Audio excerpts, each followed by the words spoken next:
So when we started with Productives 3 years ago, well, 2009, it was something absolutely brand new for everybody here. We'd never come across it at all. And we started out with the foundation modules, knowing how we're doing, some data collection, looking at the environment and the patient status board. What do you feel has had the most impact from those early pieces of work for you? I think the patient status at a glance board definitely has an impact. I think we were quite anxious about it and originally thinking that people would use that instead of using documentation, but actually that hasn't turned out to be the way it is. People actually appreciate it's at a glance. They need more in-depth information, they then go to the patient documentation, which is how it should be. I mean, I must admit, when I started sort of 6 years ago here, and the patient at a glance board was just literally had patients' names on it. You know, there were the obits filled in, and you know, if you wanted to find anything out about patients, you'd trawl through all the notes. You know, it was time-consuming. Whereas now, you know, in the beginning, you'd have a bit of resistance from the old school, as I called, nurses or people, you know, that were a bit resistant to change, and why do we have to do that? And where, you know, now you go in and that's like your little lifeline. First thing in the morning, it gets updated with who the named nurses, who's working on where. You've got their Hearsts, you've got whether when they're being discharged, or a brief explanation of what's happening with their discharge planning.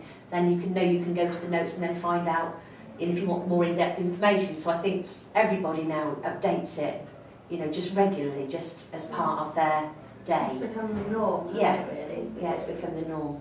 You're on your knowing how you're doing board, measures board. Some of that information's displayed there, isn't it? So for patients, relatives, staff all to see how you're doing. Yeah, I think, you know, again, there was always a little bit of resistance in the beginning of, like, you know, when it was sort of the staff were told there was going to be all this information on a board for, you know, all the patients and the families to see. It was a little bit, ooh, you know, are we going to, like, being scrutinised in a way? You know, it's being judged, you know, you're getting judged on this bit of paperwork. But again, I think through trial and error a little bit, you know, as it's sort of gone on, you know, it's actually very, very helpful, and I think it makes us, you know, seeing if, you know, we've had so many falls, or, you know, in a month if there's been people with MRSA that have come in, you know, it just helps you to realise, you know, what things you need to put in place, you know, and it brings it more to, you know, the front of every retention type thing. Yes, yeah, what to focus on. Yes. I think it's almost makes people feel better, sort of relatives that come in, because they can see that you've had 8 falls, but what have you done about it? And it's there, it's visual, everyone can read it. So it's not like, you know, oh, we've had 8 falls and we haven't done anything about it. It's all there for the patients. It's transparent, isn't it? You know, letting you know. We do see people quite frequently reading the board. Yeah. You know, think about the amount of notice boards we have, people just walk past, but actually Productives, people are stood there, you know, looking at the data, and it's meaningful for people. I think it being positioned actually opposite the nurse's station is good, because that is ideal, you know, when there are families waiting to, or people waiting to talk to nurses or doctors, you know, that's where they wait, you know, and that's, you know, what you do is you look round and it's just ideally, I think, placed. It's a place where we can sort of celebrate our good care, because sometimes it is a thankless job, and, you know, everyone needs to celebrate that we are giving good care, and it needs to be recognised. And we all need to recognise everyone's doing it, and it's all a team rather than just one person doing it and someone, you know, making all the changes. We're a team, and this is for everyone. So. And in terms of getting people on board, how have you experienced trying for it to become a team effort, or engaging people? I found that very difficult. But the thing is you've got to pick, I've realised now from making all the mistakes, you've got to pick the right time to make your change. So when there's a lot of things going on in the wards, it's not the best time to implement any change. You've got to make sure that you're asking everyone, and the change is communicated amongst everyone, and they've all had a chance to sort of chip in and say what they'd like to do. And then sort of roll with the change, really. But yeah, you do have to pick your right time. It's been quite challenging recently, isn't it? On the wards, Well, it has. I mean, rostering. with the things that, you know, it's been in the last few months, you know, all the staff have had to do e-rostering, Rio.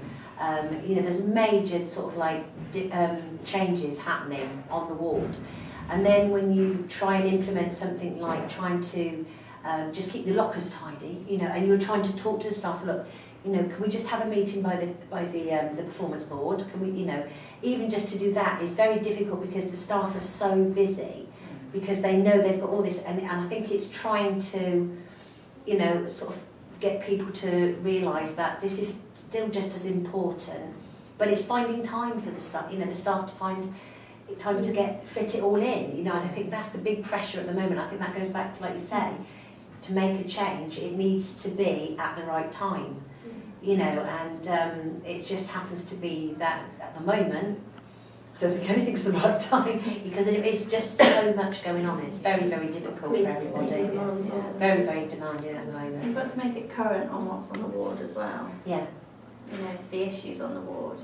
The only changes that really have worked so well on our ward are because there's something that's happened on a ward or someone's decided they're really annoyed with one thing, you know, the way we do something, and that's what's made it work because they're so passionate about it because it is current and it's affecting everyone on the ward and it's not sort of come from any other place really. That's right, it's relevant to the people that are actually living it, rather than it being something that's come from on high, if you like. Yeah. We prioritise the medications module quite early on because we recognised there were quite a lot of medication incidents happening, so both wards took that on at the same time. Yeah. And also protected meal times. Yeah. You know, that's another big thing that's been very good. You know, the organisation of the breakfasts in the morning. You know, I know we do it slightly different. We just get from upstairs to downstairs, but it works for both our wards. You know, it's much more organised. We come in the morning, everybody knows exactly what they're doing because we've got a list of, you know, people who do sit-ups, people who are in the kitchen, people who are doing the drinks, and they just go off and they do it. They know exactly what they're doing rather than waiting around and, you know, because that's, I remember, you know, long time, you know, like I say in the beginning, it'd be handover, then it'd be a little bit of a, ooh, you know, whereas that's much better and breakfasts are done much quicker now. And then protected meal times, again, patients are able to not be distracted so much, you know, there's not so much going on because nurses are, you know, are there and helping them with their ones that need helping with feeding or, you know, whatever. So it's giving the nurses more time and it's giving less distraction for the patients so they eat better and, you know, more. So I think that's been really good. Yes, it's those major issues for patients when they're in the hospital is that their care's safe and that they're getting attention and quality care, isn't it? It's focusing on those things that are important to patients, really, that this brings, allowing you to do what you're really here for, which is to stay with your patient. And the feedback from the satisfaction surveys helps, doesn't it, as well, about what's important to patients. Because what's important to staff may not be the same as what's important to patients. That's right. I remember there was one issue that came out of the survey, which was that we can't sleep at night because the bins are so noisy, and so out of that came the quiet lid bins. Yeah. So powerful, you know, the difference between having a good night's sleep and not. Absolutely. For something as simple as that.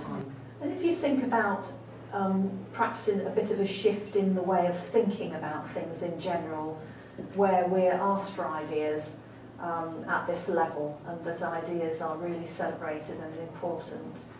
Have you experienced that at all on the ward? What's your experience of that? Has that worked or I not? think people are more likely to come up with ideas and people are, you know, suggesting more things than they normally would because they always thought, you know, it was that thing, oh, you know, we can't change anything, this is just, we just come in and do our job and that's it.